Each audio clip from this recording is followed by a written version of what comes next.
Good evening. CMA inter IDT में आज हम लोग पढ़ेंगे composite supply and mix supply. ये एग्जाम के लिए आप बहुत जरूरी है, एकदम ध्यान से सुनिएगा। और मेरा क्लास चाहिए तो मेरे चैनल को जाके ज्वाइन कर लीजिए, आपको सारा क्लासेस मिल जाएगा। ध्यान से सुनिएगा, this is most important question of this term. इस टर्म के लिए बहुत इंपॉर्टेंट क्वेश्चन एग्जाम में आएगा ही आएगा, 99.99% चांसेस। ध्यान से सुनिएगा, कंपोजिट सप्लाई और मिक्स सप्लाई का डिफरेंस क्या है, या इसका प्रैक्टिकल क्वेश्चन। कंसेप्ट को समझ लेंगे, दोनों चीज का आंसर आप दे पाएंगे। ठीक है, डायरेक्टली आ रहे हैं क्लास में, सुनिए। कंपोजिट सप्लाई बोलता है two or more taxable supply which are naturally bundle in the ordinary course of business. मतलब दो और दो से ज्यादा सप्लाई कर रहे हैं जो नेचुरली बंडल है। नेचुरली बंडल मतलब एक सप्लाई दूसरे सप्लाई के बिना नहीं हो सकती है, मतलब दोनों का एक दूसरे से लिंक है। मतलब एग्जांपल समझिए, सपोज मैं मोबाइल बेच रहा हूं तो मेरे को चार्जर देना पड़ेगा, मतलब एक प्रोडक्ट के साथ दूसरा प्रोडक्ट देना जरूरी है। समझ में आया? जो नेचुरली बंडल है मतलब उसको अलग अलग नहीं किया जा सकता, ये सप्लाई को अलग अलग नहीं किया जा सकता, उसको बोलते हैं कंपोजिट सप्लाई। सिंपल सा है कि क्या याद रखना है, टू और मोर सप्लाई जो नेचुरली बंडल है, two or more supply which are naturally bundle it's called composite supply. ठीक है, देखिए और आगे कंपोजिट सप्लाई पूरा पढ़ा दे रहे। One supply is principal supply और मेन सप्लाई। कंपोजिट सप्लाई में जब आप दो चीज दे रहे हो, सप्लाई में भी गुड्स और सर्विस, देखिए दो चीज दे रहे हो, दो और दो से ज्यादा सप्लाई हो रहा है, तो जो उसमें क्या होता है कि जो प्रिंसिपल सप्लाई, एक सप्लाई मेन होता है और दूसरा होता है कंप्लीमेंट्री सप्लाई। पहला सप्लाई को बोलते हैं प्रिंसिपल सप्लाई और दूसरा होता है कंप्लीमेंट्री सप्लाई। एग्जांपल समझिए, सपोज हम होटल में जा रहे हैं, होटल में रुक रहे हैं, लेकिन मेरे को ब्रेकफास्ट कंप्लीमेंट्री मिल रहा है, तो मेन सप्लाई क्या हुआ? होटल में रहना। समझ में आया? होटल का renting of immovable properties main supply. तो कंपोजिट सप्लाई में हमेशा एक मेन सप्लाई होगा और दूसरा कंप्लीमेंट्री सप्लाई होगा, या एंसिलरी सप्लाई बोल सकते हैं। दो सप्लाई होता है, पहला को प्रिंसिपल सप्लाई बोलते हैं, दूसरा को कंप्लीमेंट्री सप्लाई बोलते हैं। एग्जांपल देखिए, मोबाइल फोन के साथ चार्जर देना इट्स कॉल्ड कंपोजिट सप्लाई। ठीक है, या होटल में रूम रेंट के साथ इमोबल प्रॉपर्टी का जो होटल में आपको रूम मिलता है उसके साथ जो नेक्स्ट डे या ब्रेकफास्ट मिलता है कंप्लीमेंट्री में, उसको बोलते हैं कंपोजिट सप्लाई। याद रखिएगा, कंपोजिट सप्लाई में हमेशा जो मेन सप्लाई है, जो प्रिंसिपल सप्लाई है, उसका जो रेट है उस पर टैक्स लिया जाता है, जीएसटी का। प्रिंसिपल सप्लाई पे जीएसटी का रेट लिया जाता है। या देखिए, here principal supply and complementary supply can not be done separately. मतलब जब भी कंपोजिट सप्लाई में दो और दो से ज्यादा सप्लाई होता है एक साथ, वो अलग अलग सप्लाई नहीं हो सकता। याद रखिएगा, ये सप्लाई कभी भी अलग अलग नहीं दी जा सकती है, उसी को कंपोजिट सप्लाई बोलते हैं।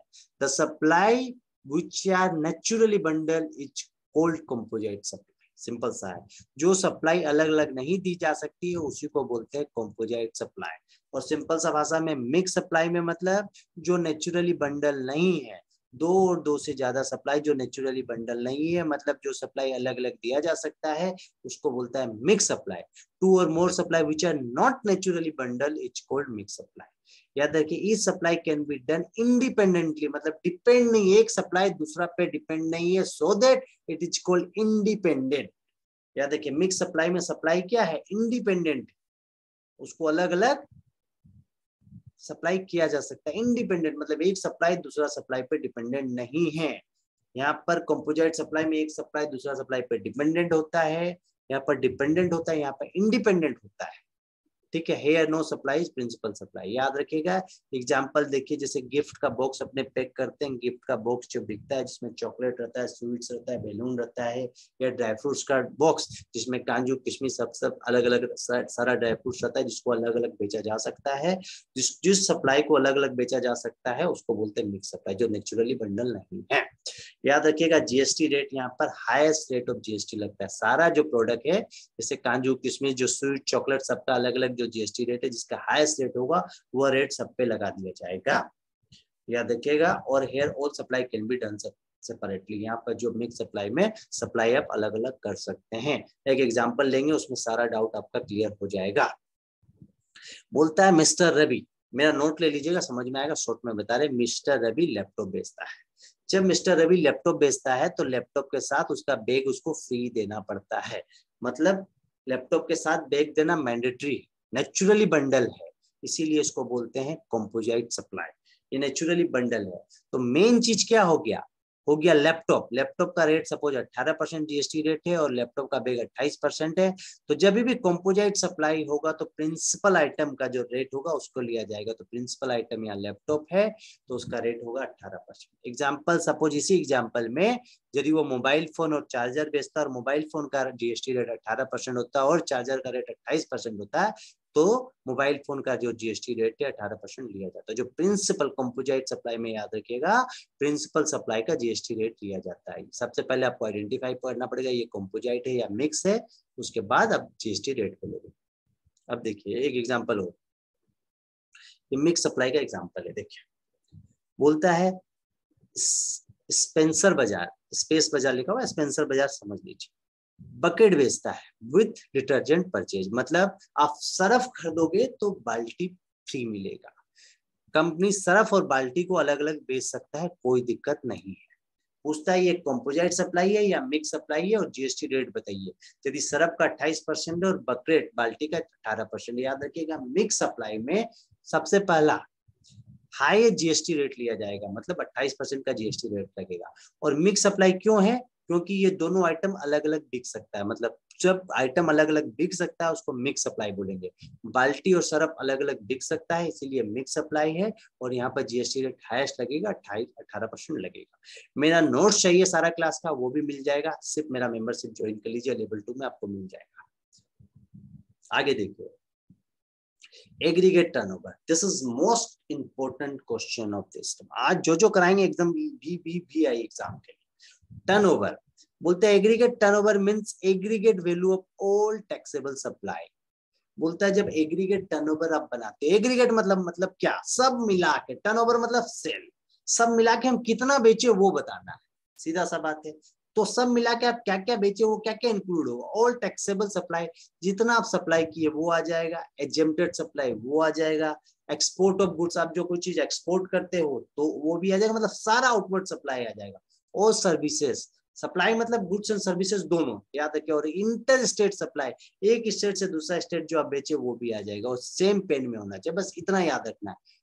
बट एक्सक्लूड, क्या चीज एक्सक्लूड होता है? टैक्सेस एक्सक्लूड होता है। सीजीएसटी, एसजीएसटी, आईजीएसटी का जो टैक्स दिए हैं वो एक्सक्लूड होगा। और inward value of inward supply, क्योंकि ये इनवर्ड सप्लाई की एक सप्लाई का पार्ट नहीं है तो इसको नहीं लिया जाता है, यदि दिया रहेगा तो एक्सक्लूड कर लेंगे। सिंपल सा चार्ज, सिंपल सा चीज को समझिए, फॉर्मूला को समझिए। वैल्यू ऑफ आउटवर्ड सप्लाई, जितना आउटवर्ड सप्लाई है सबको लेना है एग्रीगेट टर्नओवर में, याद रखिएगा। आउटवर्ड सप्लाई में क्या क्या चीज आता है? Taxable supply, exempted supply, export supply, inter state supply, सब आता है, सब एक पेन में होना चाहिए बस। और क्या क्या चीज एक्सक्लूड होगा? देखो, inward supply on which tax is payable under reverse charge. Inward supply हमेशा ही लेस होता है, उसको माइनस कर दीजिएगा, टैक्सेस को माइनस कर दीजिएगा। और यदि कोई इंटरेस्ट इनकम होगा मिलाया हुआ टर्नओवर में तो उसको भी हटा दीजिएगा, क्योंकि प्रैक्टिकल क्वेश्चन में इंटरेस्ट इनकम डाल देता है, इसीलिए स्पेसिफिकली हम ये बता रहे हैं। इंटरेस्ट इनकम रहा तो उसको एक्सक्लूड कर दीजिएगा। अब देखिए एग्जाम में एक सम आया है, उसमें बोलता है क्या क्या चीज दिया है।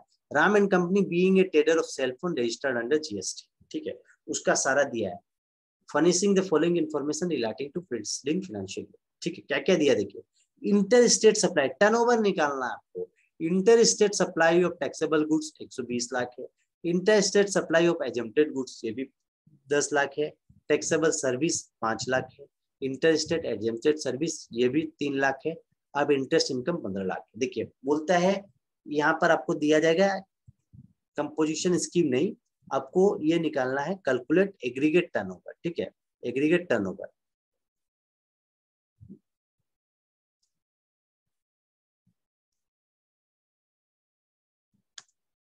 आपको एग्रीगेट टर्नओवर निकालना है, एग्रीगेट टर्नओवर निकालना है क्वेश्चन में। ये एग्जाम में आया हुआ है, क्वेश्चन में डायरेक्टली बोलता है कि एग्रीगेट टर्नओवर क्या है। याद रखिएगा एग्रीगेट टर्नओवर में सप्लाई इंक्लूड होता है, सप्लाई में गुड्स प्लस सर्विस दोनों होता है। तो देखिए क्या चीज इंक्लूड हो गया, ध्यान से सुनिए। Interstate supply of taxable goods add होगा, माने जितना आउटवर्ड सप्लाई करेंगे, एग्जेम्प्टेड है नॉन एग्जेम्प्टेड है, आउटवर्ड सप्लाई आपका इंक्लूडेड हो जाएगा, याद रखिएगा। जितना आप माल बेचेंगे, टैक्सेबल गुड्स बेचे ऐड कर दीजिए, exempted goods, non taxable goods भी होगा, लेकिन आपका सप्लाई का तो पार्ट है, इसको भी ऐड कर दिया जाएगा 10, मतलब 120 प्लस 10 130 प्लस 5 135 प्लस 3 138, मतलब सारा सप्लाई आपका टर्नओवर का पार्ट होता है। इंटरेस्ट इनकम कभी भी टर्नओवर का पार्ट नहीं होता है, तो ये चारों आइटम को ऐड करेंगे 138 याद रखिएगा, ठीक है। अब देखिए नेक्स्ट टॉपिक, सिंपल सा अभी भी बता रहे हैं, एग्रीगेट टर्नओवर का सिंपल सा फॉर्मूला है all outward supply minus taxes.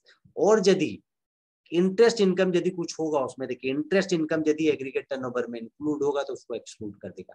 तीन चीज एक्सक्लूड होगा, इनवर्ड सप्लाई का वैल्यू, टैक्सेस का वैल्यू और इंटरेस्ट आन का वैल्यू लेस होता है, एक्सक्लूड होता है एग्रीगेट टर्नओवर में यदि रहा।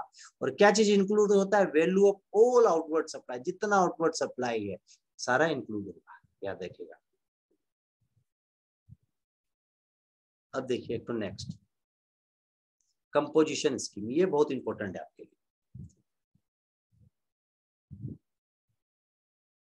देखिए कंपोजिशन स्कीम बहुत इंपॉर्टेंट है।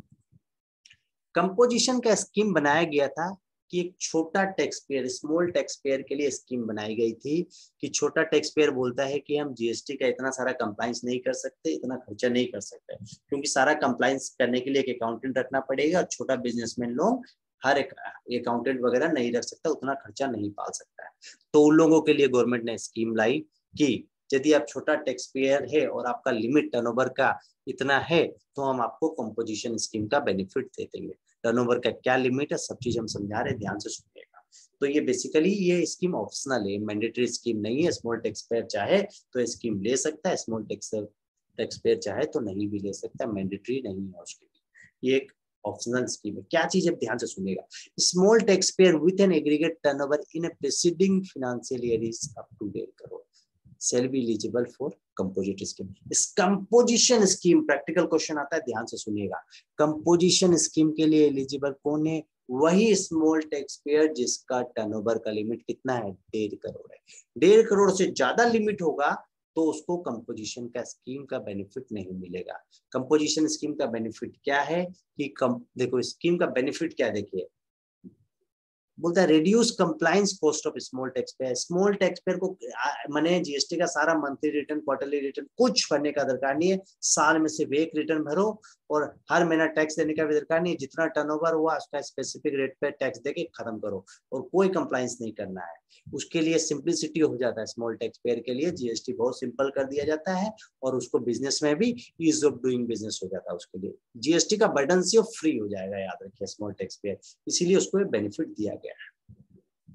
आपको ये याद रखना है स्मॉल टैक्स पेयर जिसका टर्नओवर 1.5 करोड़ तक है उसी को सिर्फ कंपोजिशन स्कीम का बेनिफिट मिलेगा और उसके अलावा किसी को नहीं मिलेगा। अब ध्यान से सुनिएगा, एक चीज और बोला गया इसमें, However, limit is 75 lakh in respect of 8 special category state। बोलता है 8 स्पेशल कैटेगरी स्टेट में कंपोजिशन स्कीम का लिमिट 75 लाख कर दिया गया है। नॉर्मल स्मॉल टैक्स पेयर के लिए 1.5 करोड़ है और 8 स्पेशल कैटेगरी स्टेट में लिमिट हो गया 75 लाख। अब 8 स्पेशल कैटेगरी स्टेट का नाम कैसे याद रखना है, उसके लिए आपको ये याद रखना है उत्तराखंड में नाश्ता में मैगी मिला, बस इतना याद रखना है। उत्तराखंड में नाश्ता में मैगी मिला, बस इतना याद रखेंगे तो याद हो जाएगा। यू फॉर उत्तराखंड, नाश्ता, नाश्ता में क्या हो गया, N for Nagaland, A for Arunachal Pradesh, S for Sikkim, T for Tripura में मैगी मिला। 3 M मतलब मिजोरम, मणिपुर, मेघालय।